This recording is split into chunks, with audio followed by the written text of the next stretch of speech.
এর জন্য আমি আরেকটা শাড়ি রেডি করলাম, বিশেষ করে শীতের মৌসুম চিন্তা করে। এখন শীতকাল, সবাই কক্সবাজার ঘুরতে যাচ্ছে। এই আকাশি কালার সাগরের সাথে, প্রকৃতির সাথে অনেক ইউনিক লাগবে।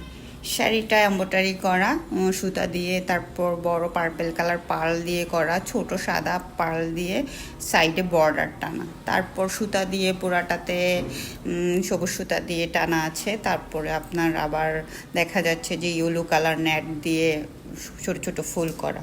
শাড়িটা খুবই ইউনিক, কারোর সাথেই মিলবে না, সম্পূর্ণ নিজস্ব কাস্টমাইজ করা শাড়ি।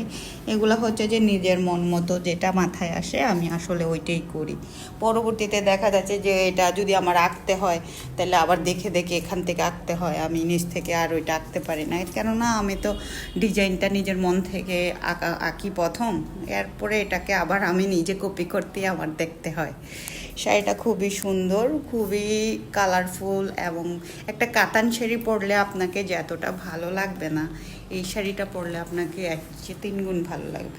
শাড়িগুলার মর্ম যারা বোঝে তারা ঠিকই বোঝে যে শাড়িগুলো কতটুকু ইউনিক। এই শাড়িগুলোর আলাদা একটা ডিমান্ড আছে, যারা বোঝে তারা ঠিকই বোঝে। কোথাও পরে গেলে কেউ না কেউ জিজ্ঞাসা করবে যে শাড়িটা কোথা থেকে নিয়েছেন, কোত্থেকে আনছেন, কারণ শাড়িটা যেই পরবে তাকে একটা আলাদা আদর আদর লাগবে, সেটা আমার মতে। ঠিক আছে, শাড়িগুলো আমার 2000 ঘরেও যায় নাই, আমি শাড়িগুলো অনেক রিজনেবল রাখছি। আমি চাইতেছি যে শাড়িগুলো খুব দ্রুত সেল হোক, ওটার জন্য আমি অত বেশি দাম রাখি নাই। কিন্তু শাড়িগুলো করতে কিন্তু আমার অনেক সময় লাগতেছে।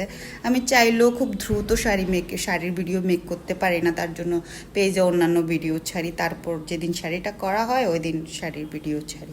তো ধন্যবাদ সবাইকে। আমার শাড়িটা যদি পছন্দ হয় অবশ্যই আমাকে নক দিবেন। আর শাড়িটার প্রাইস হচ্ছে যে 1700 টাকা। এই শাড়িটাই